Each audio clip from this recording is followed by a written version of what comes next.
Hi and welcome to another episode of Peacemag TV.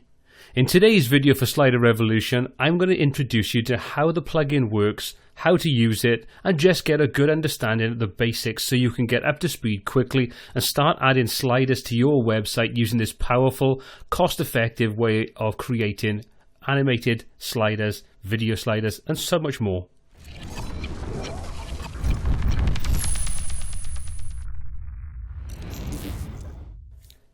So once you've downloaded, installed and activated Slider Revolution, you're going to find a new entry in the admin section of your WordPress website. And if we take a look on the left hand side, you can see Slider Revolution has this new entry in there.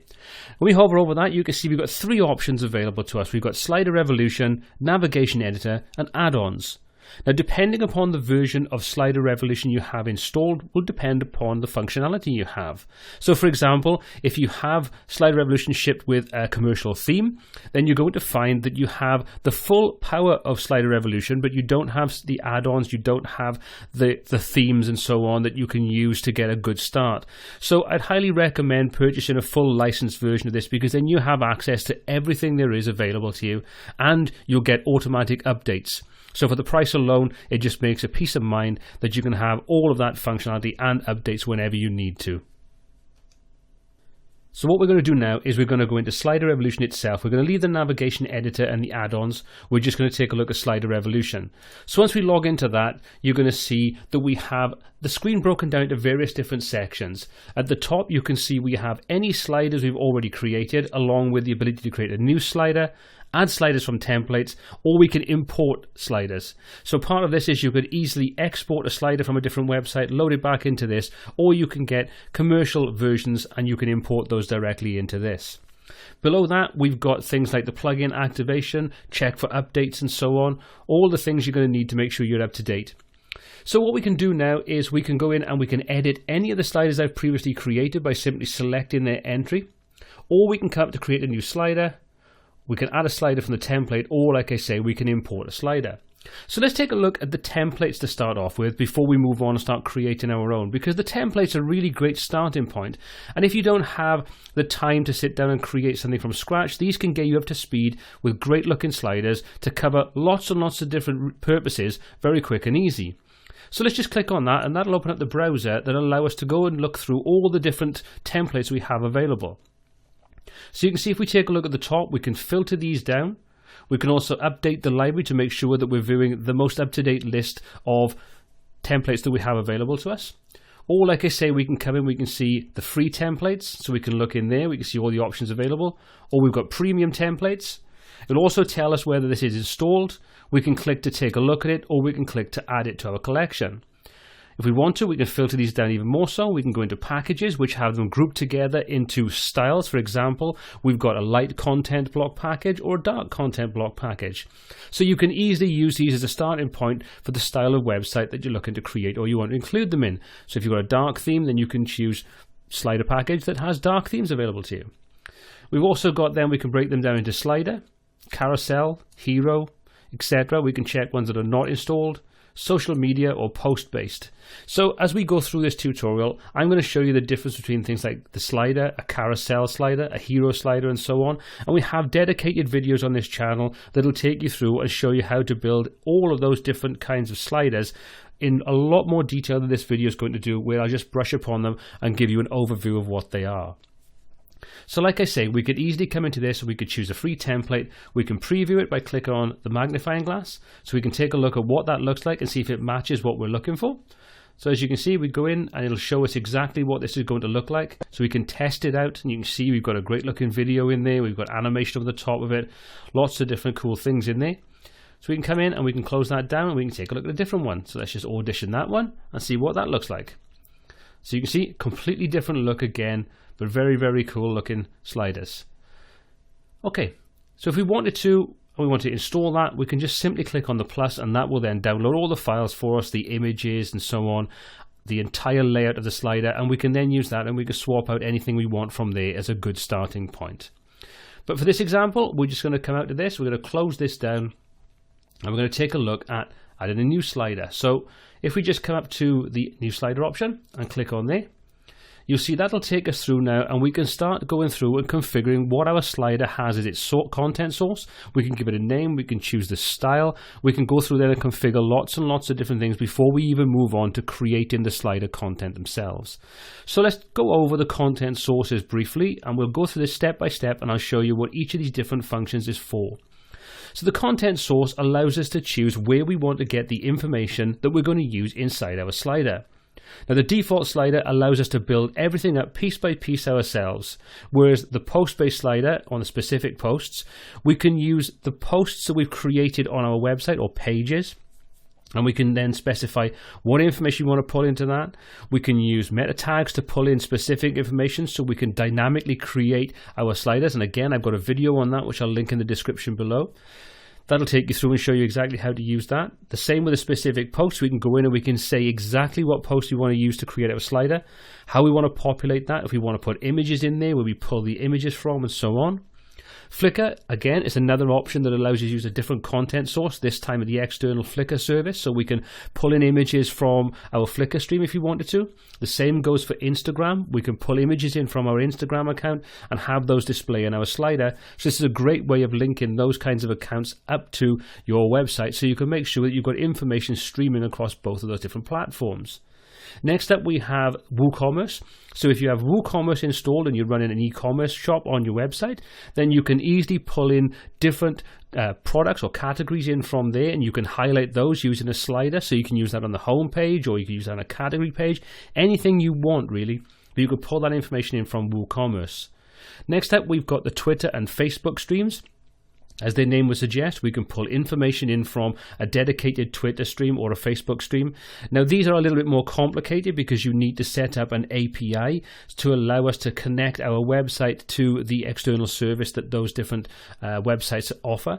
And that's something that really does need a little bit more detail than this video is going to cover. So if you want to look at those videos, I'd recommend checking out some other videos and following the developer information that you're going to find to take you through step by step how to set up the API calls that you need to do. It's not that complicated, but it does take a little bit of time and effort, and it's worthwhile sitting down and taking your time before you sort of get yourself accustomed to using Slider Revolution before you move on to those kinds of streams. Next up, we've got YouTube and Vimeo, so they're quite straightforward. We can use those to embed videos into our slider, and we can have a video timeline, so we can have multiple different videos on there, whether we want to use YouTube or Vimeo. And each of these have their own dedicated options, so you'll see as we select a different content source, then the options below change to depend on the kind of content that we're looking to create. So we come to Flickr, for example, you can see we've got different information in there: Instagram, WooCommerce, Twitter, Facebook, YouTube, and so on. So you can see that there's information, and it tells you exactly how to do these different things. So you can see to find out your channel ID, how to set up your API. So there's step-by-step information on there, and it's not that difficult to do, but they're very, very powerful ways of doing things. Now, once you've chosen your content source, and we're going to go back to default slider for this example, the next thing we've got is we can give the slider a title and it'll generate the shortcode for us. So let's just go in and we're going to call this one sample. And we'll come over, we'll give it an alias, and the alias is just there so we know from a code point of view exactly what this is going to be called, so we can reference that. So again, we'll use sample, and you can see now that the alias is what's used when we create the shortcode. So you can see we've got the rev slider alias sample. So all we need to do is name the first two, and the third one is automatically generated for us. And that's a little bit of code that you use to put the slider into your web page if you're not using something like Visual Composer, where that will allow you to sort of embed it via the Visual Composer sort of widgets. So you can do that way, or you can use the shortcode we've got there. Next up, we've got the slider type, and you can see to start off with, we've got three different variants. We've got a standard slider, which allows us to put multiple different slides. We can transition through those by using left and right arrows or various different methods we can set up and configure. We've got a hero scene, which is just one slider, so it doesn't transition to anything. You can still put layers on there and animations and still do lots of different things. It's just one slide though. And then finally, we've got the carousel slider, which allows us to create multiple slides and interact with it slightly differently to the way we would with a standard slider. Now, we're not limited to just those three. We can, if we want to, expand this out, and you can see we've got a whole range of predefined options, and we can also set one up ourselves, and we can then save that out as a preset. So we can, if we want to go through a laborious process of doing the same thing over and over again, we can simply come onto this, save this out as a template, and we can pull that back in and use it again and again and again. Next up, we've got the slide layout. You can see we've got auto, full width, and full screen. We've then got 4 different variations for different types of devices we can display the slider on. We've got your normal desktop, a laptop, a tablet, and a phone. Now what you can do is you can go through and you can choose different kinds of layouts, and if you take a look at each one of these, you'll see it'll change when we choose different layouts. So there we go, and full screen, as his name suggests, will give us a full screen representation. Now what you can also do is if you choose auto, for example, or full width, we can specify how high or how wide we want this to be. So this is quite useful if you're making sure that everything is scaled to a certain sort of size and ratio. But bear in mind that this is based upon the browser screen. So if we use full width, for example, as we move things around, this will shrink and contract and expand to compensate for the different size layouts. So it's quite useful to know that you can adjust that if you want to, and the same goes with the auto. We can specify that, and again we can control the layer grid size. Now you'll see that the notebook, the tablet, and the mobile are all set to auto size, but we can change that if we want to just by selecting custom grid size. So we can get down to really finite level when it comes to working with different kinds of devices, so we can control that as well. Then you've got some other options like overflow hidden, respect aspect ratio, and the minimum height. These are optional. You can leave these as they are, and generally I would say to do that unless you're having a problem. So for example, the overflow hidden and respect aspect ratio, if you've got an image that's getting distorted, then you can use the aspect ratio and you can make sure that everything is retained the way you want it to be. So you've got a couple of options, and each one has some explanation underneath of exactly what's going on. Then finally, we've got customize, build, and implement. You can see we've got some additional options, which I'm not going to worry too much about those. They're there. Take a look at them if you want to. But for now, we're going to leave them as they are. Next up, if we scroll back up to the top, you can see we've got a whole collection on the right-hand side of expandable options. So if we click on that, you can see we now have 5 different options. We've got slideshow, defaults, progress bar, first slide, and miscellaneous. And each one of those has a whole set of different controls that we can use to customize the look and feel of this entire slider. So you can see we can stop the slider on hover, and as I take our mouse over this, we get a little representation on the pop-out on the left to show us what different things will look like on the screen. So if we go for defaults, for example, progress bar, if we turn that on, you can see we can now take a look at the representation on the screen. You can see the progress bar on there, and we can say if we choose that at the bottom, you see the progress bar representation in that little pop-out changes to be the bottom, and you can see we can change colors and a whole range of different things we can do in there. So by using these different settings, we really can come in and customize almost every aspect of our slider. So let's put that back to where it was, to turn the progress bar back off.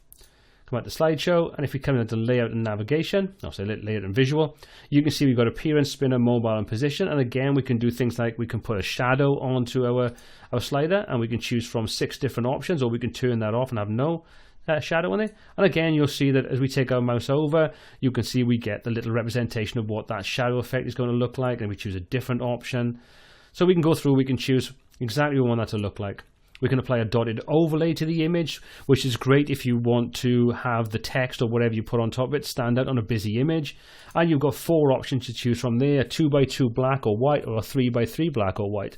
So you can choose that based upon the effect you're looking to achieve.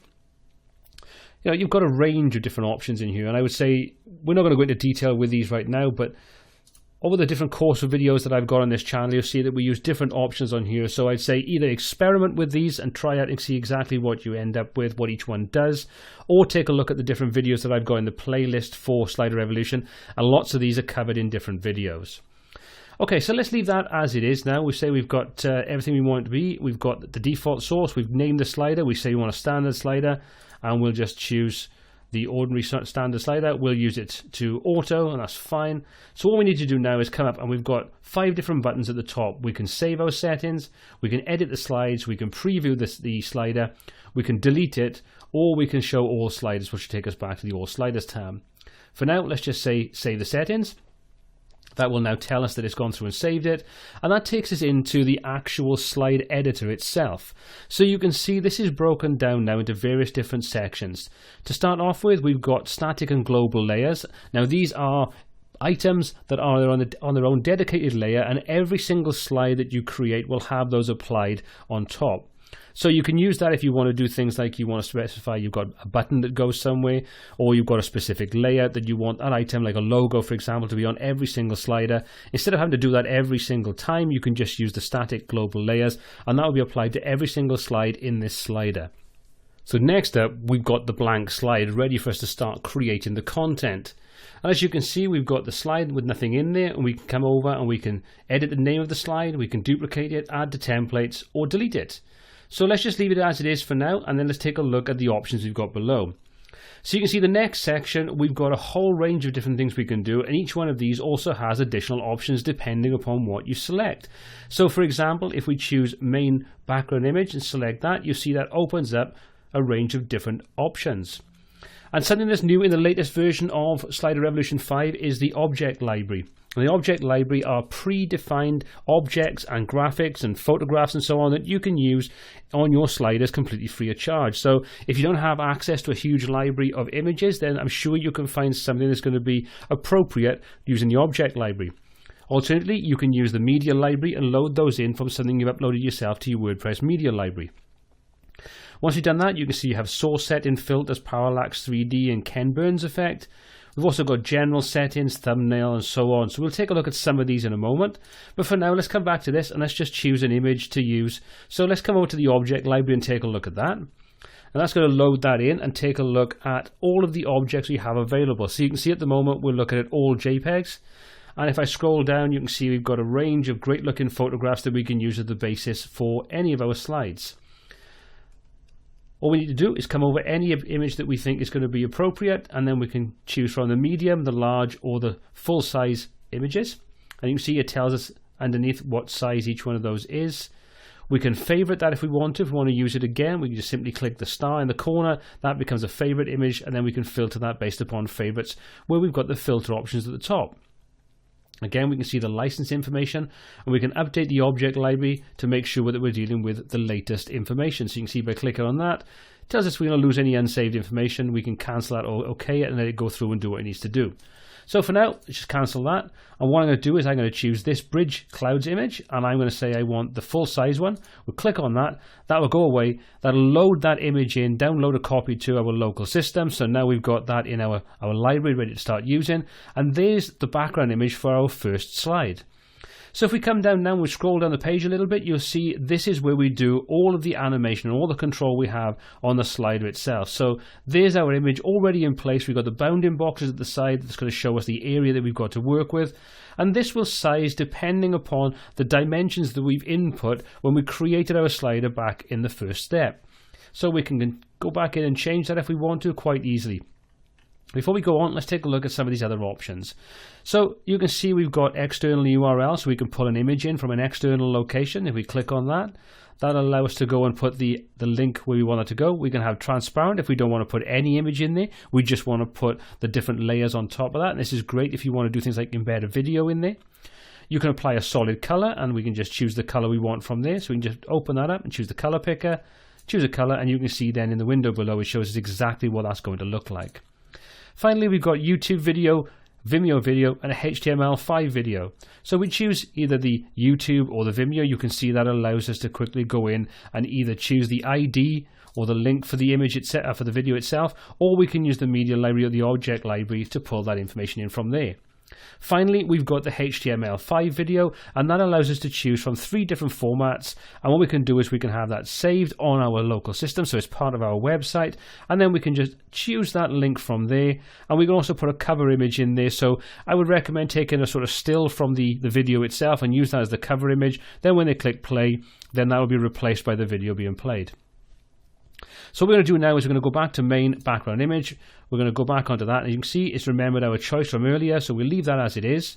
You can see we've got things like source settings, and we can choose where that file is located. You can see that tells us where it is.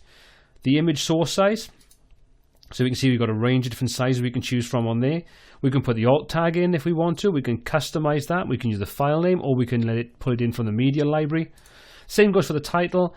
Then we've got the options on how the background is going to be displayed. So you can see we've got background fit cover, we've got contain, percentage, and normal. So we leave that set to cover.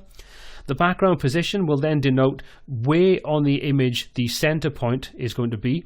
So that's great if we've got, for example, like this image here where we've got the detail at the bottom where we've got the bridge poking through the clouds. We wouldn't want to lose that. So all we can do is instead of saying center center, we can say center bottom. So now if that starts to get cropped, that will always retain the bottom will be flush against the bottom of the slider, and the top will be the part that gets cropped to made smaller. So I'll show you that in a moment. And let me just save this, and all I'm going to do is I'm going to jump back to the slider settings. I'm going to change the height of the slider, and you'll see what I mean. So we come back into this, all we're going to do is scroll down, and you can see at the moment it's set to 868 pixels. Well, I'm going to set that to 550, and we'll just save that out, and that's going to make the height of our slider slightly smaller. So we come back in now and take a look at our slide editor. We're going to see if we scroll down, our slide is smaller, but we've made sure that the focal point of this image is in the right position. So that'll always stay in screen, in shot. Only thing that'll get cut off and cropped off is the top. So that's quite useful. And there are other ways you can control that with even more detail, but we won't worry about that for now. So once we've done that, like I say, we've got the source settings, we've got the options there. We don't want it to repeat because we just want it to be one image. But if you were using a tiled background, for example, you can specify how that repeats, whether it's horizontal, repeat horizontal, repeat vertical, or just completely repeat both. Then we've got filters, and you see we can change the style of the image. We can apply filters to the photograph. We could say, well, I want this to be black and white, for example. So you could click on, say, Inkwell. And that will apply it, and you see we now have a black and white version of that image. So we can easily customize this. So if you don't have anything like Photoshop or anything like that, where you can adjust the colors, then you have this option, which is a quick and easy way of applying preset styles to it. We can go through and we can do things like parallax 3D effect, and we didn't need to enable that on the actual settings section.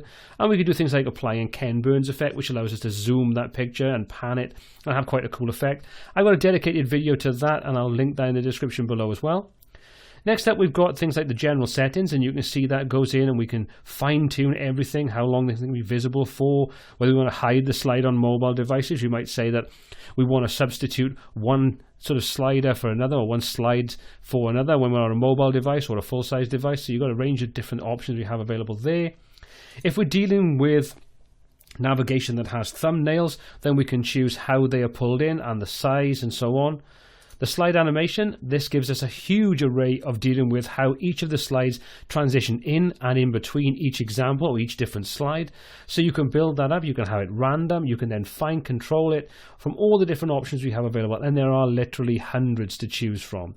So you can see we have tons and tons of different options. It's all drag and drop, so if I said I wanted to choose another one, I can click on that. That puts that into the use transition order of loops. So we can just reorder that if I want to. I can just get rid of anything I don't want on there. So you can see I can quickly and easily build up exactly how I want everything to transition through. So that's another great option.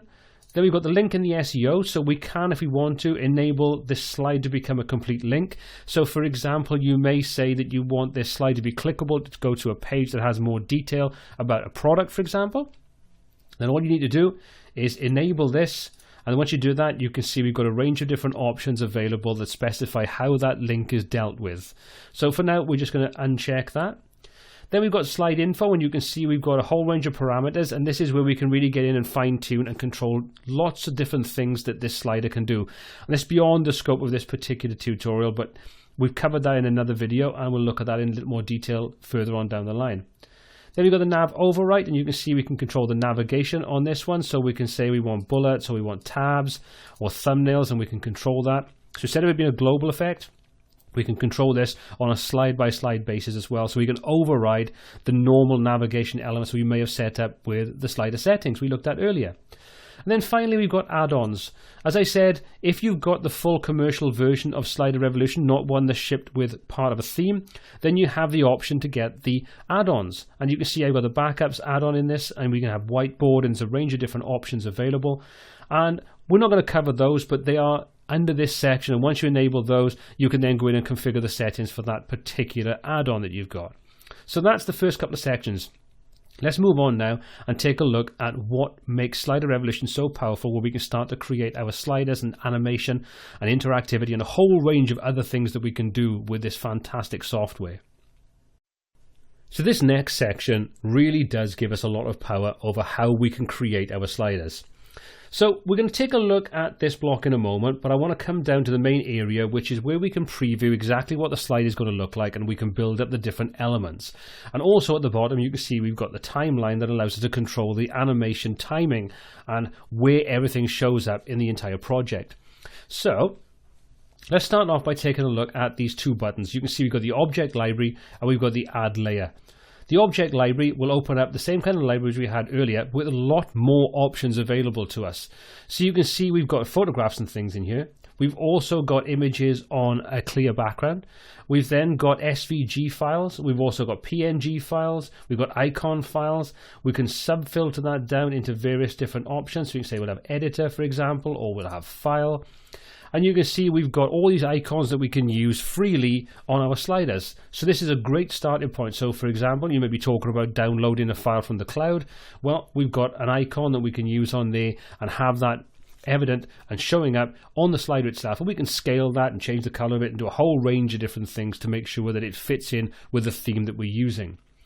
So that's one option we have. Let's close that down. The next option we have is the add layer option, and you can see by hovering over that we've now got a range of different things that we can add to this slider. So we've got text and HTML, we've got images, audio, video buttons and so on. We can then create those different elements and we can do a lot of different things with it. So I'm going to keep this simple in this video, and we'll start off by just creating some text and we'll put a button in there and I'll show you how that works. But once we've done that, we've also then got all these options available next to us, so we can go and choose the different layers, so we can easily jump through the different layers and adjust things and select the objects and so on.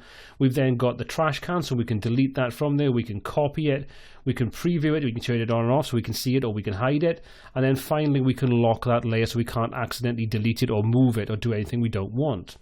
So let's take a look at building something up now. Let's start off just by adding some text in there.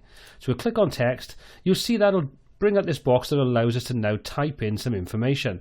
And you'll see we've also got a resizable box showing up on the left hand side that mimics the same information we have in here. So let's just put in something. We'll just call this Golden Gate Bridge. I could be wrong where it is, but we'll use that for now. Now you see that we've also got two more icons available. We've got this little icon that allows us to go in and we can choose an icon that we want to use. So we may want to apply an icon to this. So we can easily come in there and choose an icon that we think is relevant. And we've also got the check mark, which says that we finished making the edits to this and we want to confirm them. So once I click on that, that closes that dialog box down. And you see our layer now is ready for us. You can also see that it's picked up the name. So we can see Golden Gate Bridges in there. If we want to, we can click to edit that, or we can click to snap things back into size. If we find that we've changed the size of things, we want to use that. And we've also, like I said, we've got the trash can and we've got the duplicate. So we've now got a layer which we can easily drag around and do whatever we want. And if we grab the resize handles, you see we can resize things, but nothing actually happens. So let's just snap that back. The reason it does that is because that doesn't control the size of the element inside it. That just controls the text in this example. That just controls the size of the box. So if we want to change the size of that, we just select it, and that opens up all the different options we have available at the top. So you can see once I take my mouse off that, so nothing selected, all these things are grayed out so we can't use them. Once I select it, you'll see they'll become evident. Now there's a lot of power up in this section, and we're just going to go over some of the basics just to get you up to speed. So you see the first option we have is style, and in there we can go and choose from a predefined style template, and you can see we've got a whole range of different options, and if we mouse over any of those you'll see that it'll pick up the style and show us what it'll look like. So if I click, that'll apply it to that particular block, and there we go, we've got that all set up and we've got a style applied to it. Now if I don't like that style, I can easily come up and choose an alternative. So I can come back up and we'll try this one, for example. And you can see that changes the look of it. So we've now got a different look again. So I can easily come in there and I can choose from all these different options and see if I find something that I quite like. If I do, then happy days. If not, I can come down and I can undo these things. You can see I've got an undo option at the bottom. So I can click on that, that'll take us back up, and we've now gone back to the original source. So the predefined styles are great.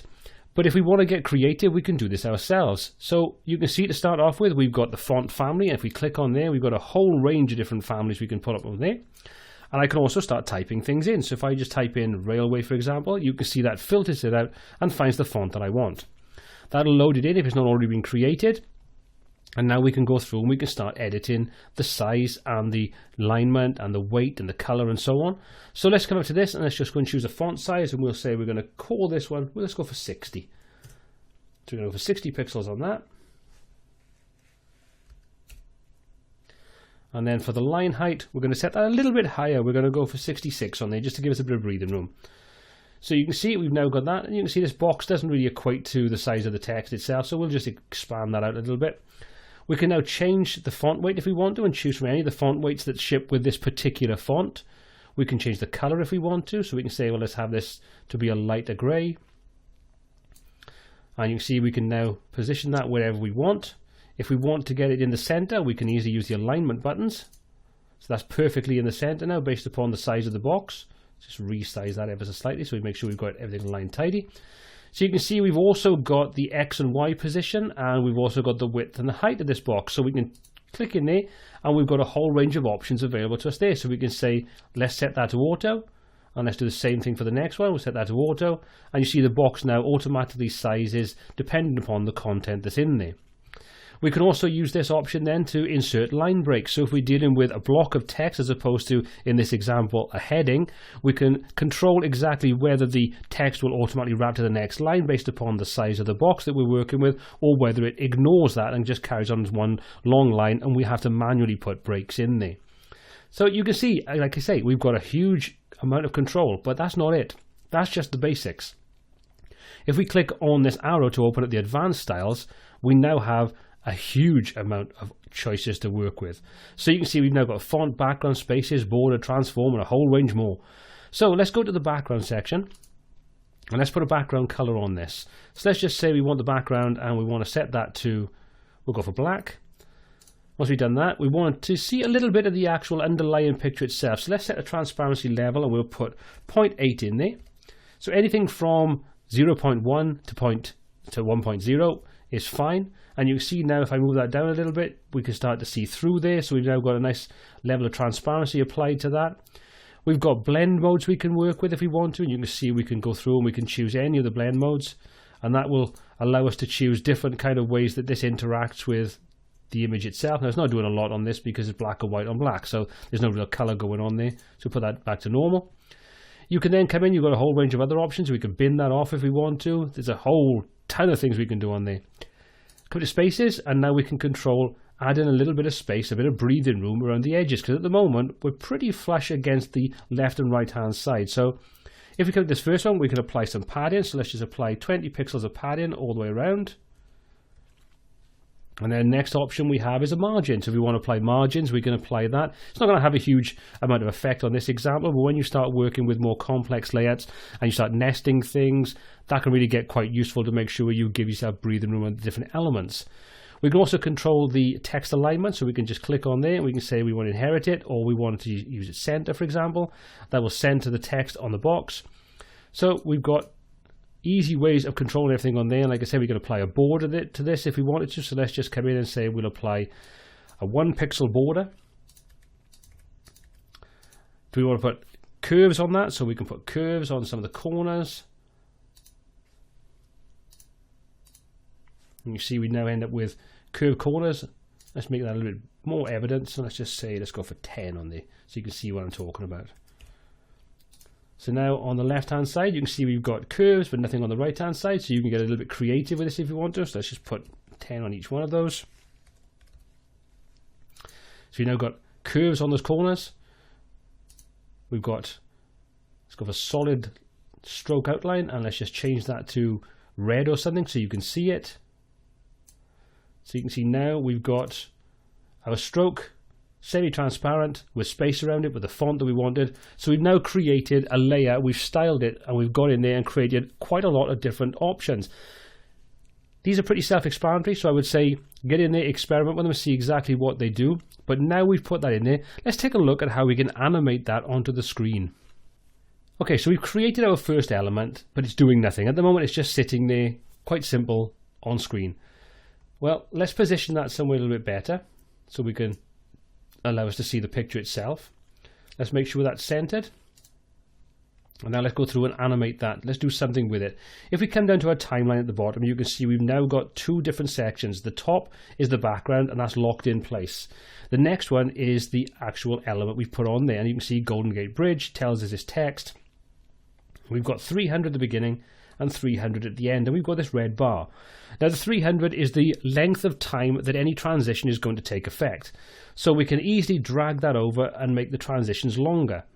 So these are all milliseconds, so that's going to take roughly 1 second, and the same with the transition on the way out. So you can see that overlaps outside the end, so there's no transition, so it's going to stay on there until it fades through to the next image. We can control that if we want to. We can easily just drag that in, and then we can specify how that transitions out at the end. Okay, so there we go. There's the first thing. Now we don't want that to start straight away, so let's just offset that just by dragging that over. We'll just increase that again. So you can see it's very easy to fine-tune and adjust any of these elements. Now we can tell it what we want it to do. We've got the timing in there, so it's going to show up, but we don't know how it's going to transition. So let's come back up. Let's go to the animation tab. And once we click on there, you can see it automatically applies the default, which is the fade in. So you can see this is the transition in, this is the transition out, and then there's a whole range of different things you can use to fine-tune and tweak it. Not going to worry about those for now, but what we are going to do is choose a different transition. So let's click and choose a transition we want to work with. So let's scroll down and we're going to say, let's have that. Let's go for short from top. So let's find that one, short from top. And you can see what happens is that will show us what the animation looks like. So it animates in from the top, fades in, and slides down. That's great. So the next thing we can do now is control the exit animation. And let's just do the same thing again. So let's just say, let's go short to bottom. So that's then going to animate in, stay on screen for a while, then animate and drop off. So let's save that. So we've now set up our first animation, and let's preview it to see what it looks like. So we click the preview option, and that will open up, and you can see there's our Golden Gate Bridge. And once that comes toward the end, that will then animate off at the bottom. So you can see that's quite easy. We can now take a look at what it would look like on a laptop, or we can see what it would look like on a tablet, or finally what it would look like on a mobile device. So you can see it's showing us exactly the size that we sort of see this on the different kinds of devices. So it's a great way of checking how it looks. So like I say, we can come down now. We want to edit any of this animation length. We can do all that. So we can say, well, we want the transition or the fade for the actual background itself to be a little bit quicker, a little bit longer, I should say. Or we can control when this comes in and how long that transition takes. So if we just shorten that up, put it back there, you can see that the transition now becomes quicker and shorter. All very easy. We've also got some other things we can do. So let's go and put one more item in here before we wrap this video up. So let's go and add a layer, and we're going to come down, we're going to say we're going to add a button. So we want this to give some interactivity. So let's just choose a button type. I'm not going to worry about changing the color and the text and so on, but all of those controls if you want to go and change on that. So you can see we've got all the different options available. So let's just click here. That will drop the button on screen, and you can see we now have a new layer. If we expand this out, you can see there's our layers. We can also come down now, we can reposition this, and we can put that at the bottom, for example. Let's align it to make sure it's where we want it to be. So let's come back to style. Align that to the center so we now know that's aligned. If we wanted to, we could animate this as well. So you can see we've got the animation controls all available to us, so we can control exactly how this animates.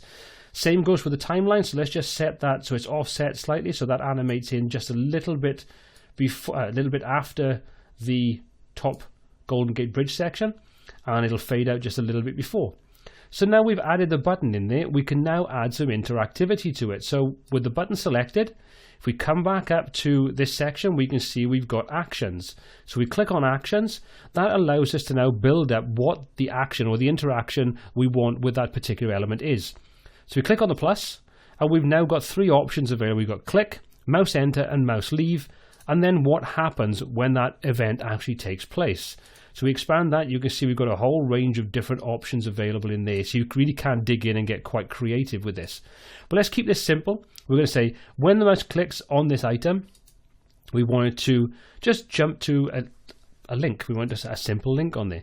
So let's just put in there, and we'll just put in, it doesn't really matter because I'm not going to do anything with it. So we just say home page, for example. So we've got the link in there.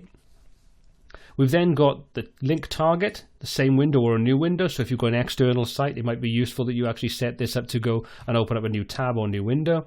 Then we've got the link type. You can see we've got jQuery link or tag, a tag link. So we'll choose that, and a delay in milliseconds before anything happens. So if we just look at this, we're saying when we click on that button, we want to use a simple link to go to this link, open it up in the same window, and we're going to set this up to be the HTML a tag with no delay.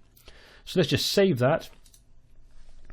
And now if you preview this, we'll see that we have the button that animates on just afterwards. Then we can click on that and it'll take us to the home page if we had that set up. So that'll go to any link we set up on there. And as you can see, they animate out a little bit one before the other.